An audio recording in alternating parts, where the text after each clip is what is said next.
Hey everyone, I'm going to make a video today on installing flush mount rod holders in the back of the Pescador Pilot 12 with a little more instructions than I've ever seen on YouTube, so hopefully it'll help you guys out to do it. I'm basically going to go here in the second hole back and the one over there as well. And also on top of that, I'll be installing the Lowrance Hook 2.7 with the transducer, and I got the ram mount for the track, and I got a box for the battery compartment. I got a dry box, and I'll show you the battery and everything I got as well. So hang on a second and I'll be back. Alright folks, so here's a brief list of what you're going to need to install the flush mount rod holders. I got the YakGear ones off Amazon, which I'm sure most people do. It comes with the rivets, and it has the anchor so you can attach pole holders if you like. And those need a 2-inch hole saw, which I acquired on Amazon as well. You'll see that I got pretty much everything on Amazon. You're going to need a rivet gun. I chose this one just because it was cheap, and aside from this, I don't know how many times in my life I'll use a rivet gun. And then later on you'll see that here's a dry box I got just from Walmart. It's the Flambeau Outdoors, and I'll tell you the exact size of it and everything later. I got a lithium battery also, and I'll give you the specs of that when I get to that part. Alright, thanks. Alright everyone, I'm going to kind of eyeball this. There might be some scientific way to figure this out and do this, but I'm kind of basically looking at the angle of the mount itself and just kind of trying to replicate that with the angle of the drill. It needs to be about an inch and a half to the top part of the hole. As you can, I hope you can see down there. You probably can't, but it's not right up here. It's going to be down further into there. Otherwise it's not going to come out flush, and you know, we'll see what happens here. I'm going to turn this off real quick so you don't have to hear all the noise. Alright, so the drilling worked, sort of and sort of not. I'd like to explain what happened here. So the hole saw doesn't have enough length to go all the way down, but it can get the top perfectly fine. So what you end up having is a piece that just flaps. You can move it like that. So what I just tried to do, and it seemed to work, is I just pushed the flap down and stuck the rod holder in like so, and there you go. Boom. I'm gonna call that a win. Now I just got to mark these holes right here and here, drill through, put the rivets in, and I'm gonna put some I believe it's called RTV silicone gel underneath here as well to make it a little more waterproof, although I'm not really concerned about the water getting in. Something else I want to bring up because I just ran into this issue myself. So on your rivet gun, mine came with different extensions. You're going to want the largest extension for the rivets. It's probably called something else, but you want the largest one. That's the ones that come with the Yak Attack. So FYI, I gotta change this out so I can put this in. But then I'm gonna use some RTV, put it around the hole, around the inside of that, and we're gonna put her in.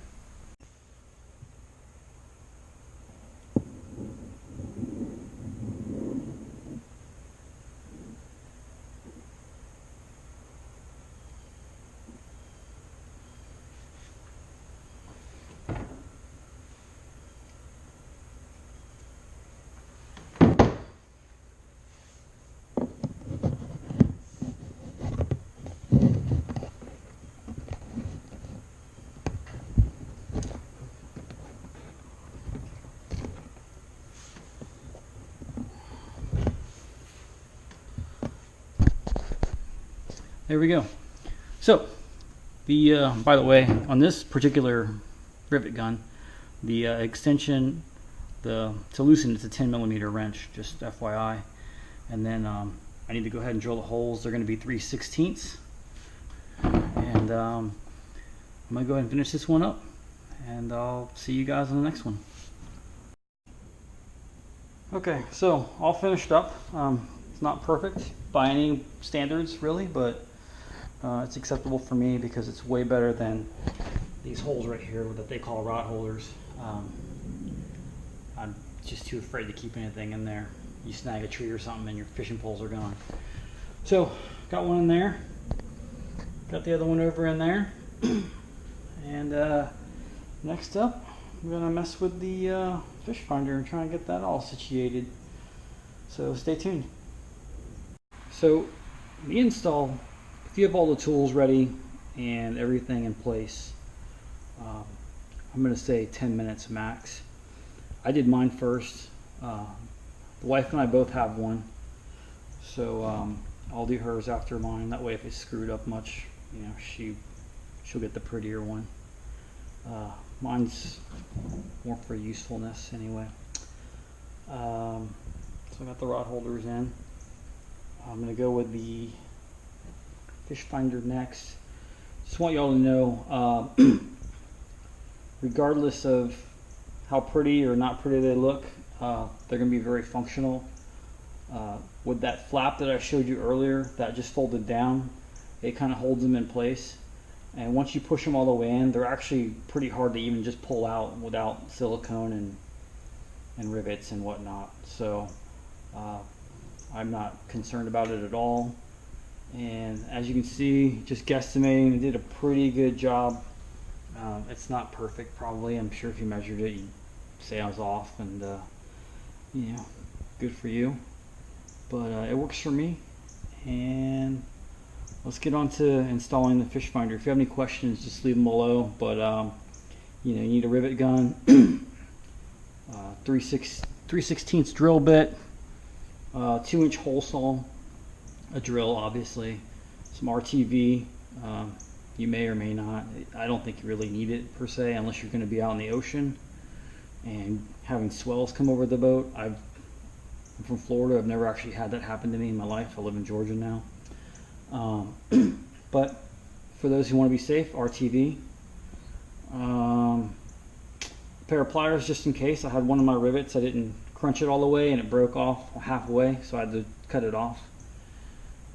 I'm not perfect, folks. Just an average guy, likes to fish. What else? What other troubles? Yeah, drill, rivet gun, largest rivet size.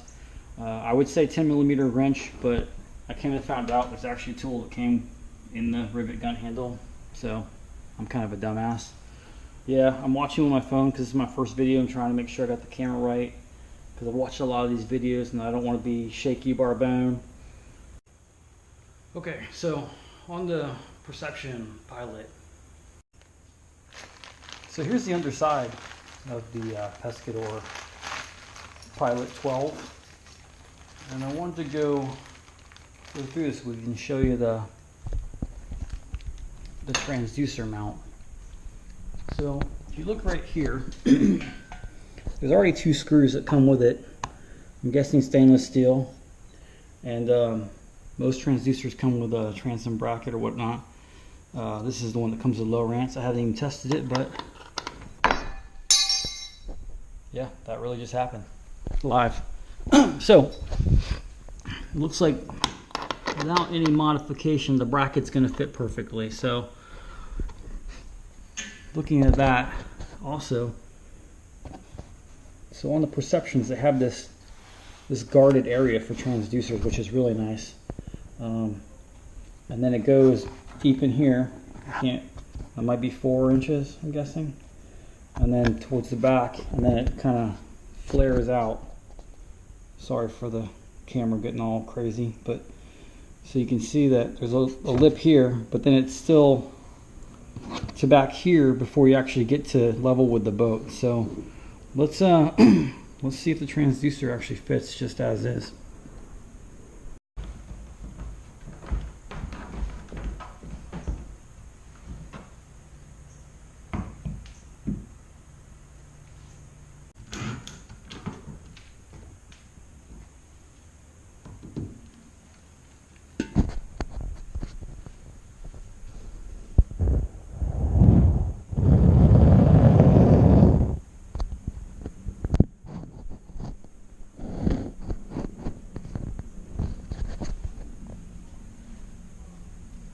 a rough look, what it looks like.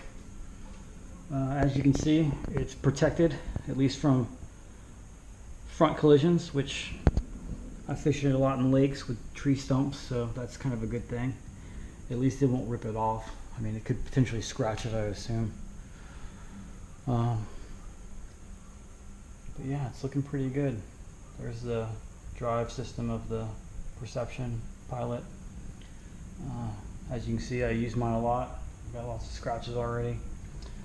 And but that's what they're for, you know, to get out there and fish. Anyway, let's finish this thing up. Something else I'd also like to note is that don't be afraid of the triple shot transducer. I think it's the LS22. You guys can't quote me on that one, but it fits perfect. I was nervous at the length that it was going to stick out and be too much, but it looks just about perfect. I couldn't be happier. I got a really good price, like I said, on this, and yeah, just gotta do all the time.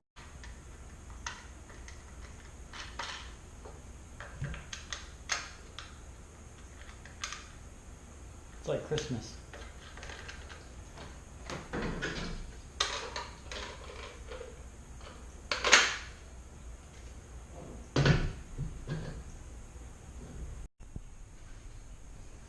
Alright, so for the purposes of this video, you can see I just cable tied it on for now because I don't have the bolts yet. I just wanted to show you kind of what we're dealing with. I got the Scotty ram mount with the 1-inch ball. The 1-inch I got from Yak Attack, I believe. I'm sorry, ram mount, not Scotty mount. And then I can find you the part number if you really need it, but it's on Amazon. It's got the flat plate, as you can see. Here's the back of it. What I'll probably do in the future is I'll get some pad eyes to put here that'll lock this down in place so it'll stay out of the way for fishing, because if there's something on the boat, I will definitely hook it. And then, as you can see, the box fits in there. I'm going to find a way to make this better. This is just now to put in there to see how it fit. Everything closes fine. Perfectly locked up, boom, good to go. It's got power. Let's just see if the power works now. So boom, there you go. It's a 12 volt, I believe it's a 36 amp hour. I'll have to verify that, but while that's booting up, as you can see, the scupper plug right here, and I'll have to figure out something here. I'm not really fond of that. I'll have to figure out maybe another pad eye here to hold it in place, or two, because this will be permanent on this boat. I'm not going to be moving it in between boats. And then just from underneath, if you look, that's what it looks like. And you can see it's flush with the bottom. It might come into play with my hitch bar here. It's the Big Ben hitch bar, I believe it's called, by Ericsson. But I'll probably put a pool noodle on here to soften the blow in case that thing hits in transport. And what else? I'll make another video later. I saw a lot of comments that people were having people were having trouble. I'm just gonna power this off. I don't really want it on. People were having trouble with the drive. Whole nother video, but I'll get into that. My wife was having the same problem in hers. She's got the red one of these, and it turns out we didn't notice it, but this right here was loose. This bracket that holds one side in, and you literally could just shift it with your fingers. I had to put it up on the lift, and it took me 30 minutes to get these right, where it fits behind the bar and then it fits above the bar when it's ready. But I can make another video showing that. As for, people say these are noisy. I mean, yeah, you can hear it, and after a good hour of pedaling, it starts squeaking a little bit. It's not really a big deal. You notice it though once it happens. And I haven't tried WD-40 or anything in there to see if that would fix it, so I don't know, but it doesn't bother me really. Just pedaling this thing at like a light pace, you're already going faster than you could paddle if you were just balls to the wall trying to paddle a kayak. You could toast somebody on this thing just barely pedaling. It's not as fast as a Hobie angler. I've seen the videos on that, and the Hobie can toast this thing, but you know, you're not out there for speed. I can almost keep up with a guy trolling. I'd say you could probably do 3 to 5 miles an hour fairly easily. And on my lake, it's about a 30-minute paddle to where I start fishing from, so no trouble there. You just kick back and relax.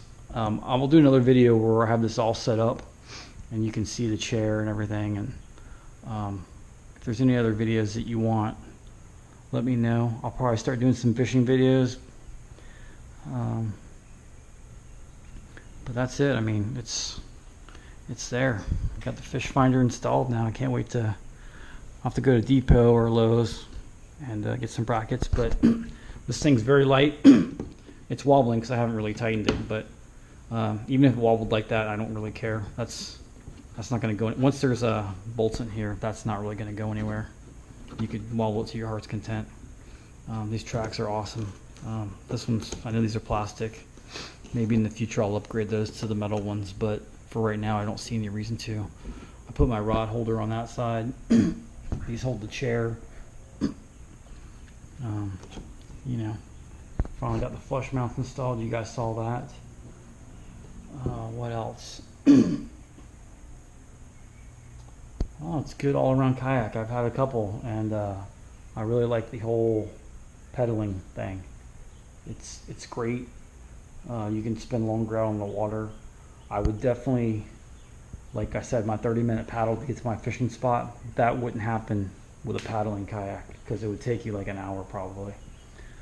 And I would eventually get to that spot, but that would be the end of I'd be halfway through my day and then I'd be heading back. Whereas now I go there, fish, and I can go all over the lake. I would say, I don't even know how far it is. Once I get on the water with the Hook 7 here, I'll be able to map it for you guys and tell you the distance. And I'll show you some features of the Lowrance once I get this thing going. I can't wait. I'm so excited. What else? I got the golf ball scupper plugs, although you don't really need them. I'll be honest with you. I'm close to 200 pounds. I put these golf balls in each of these, and without the golf balls in here, water doesn't even come up through it, and I'm 200 plus all my gear. So I'd say easily 230 pounds doesn't even bring water in the kayak. So in the winter, if you're worried about that, you know, you don't need to be. Even when you're pedaling, you know, knowing that's supposed to suck the water out, but at my weight, this thing can hold like 475 or 525, and I believe it. Stable as can be. I've leaned way over in this thing, and no problems. I wouldn't be afraid to take this in the ocean. The steering's a little, you know, at first when you first get these, if you get one brand new, the steering's going to be a little wonky, and it's kind of tight, and you're going to be like, oh my gosh, my hands hurt, but just hang in there. It gets easier, it loosens up, and in no time you'll be steering like a champ. And yeah, turning radius, mine turns pretty good, and when I start pedaling and turning, it sounds like you kicked on a trolling motor. I mean, it's no joke. I'm trying to think what else I could explain to you really quick in this video. I keep my life jacket up there. I probably should wear one, but I haven't got one of those fancy skinny ones that you wear yet. I don't fish out of lakes that have motorboats, so it's all electric only. So I'm not really concerned about, you know, someone ramming into me. Blue is my favorite color, and yeah, I put 2 of them in the back of this. One has to go on its side. I need to build, that'll be a whole nother video also. I need to build a contraption so I can put both of them at at a slant, so it's just easier to get them in and out. And I want to thank you guys for watching, and hit me up with any questions or comments you have, and I'll see you in the next video.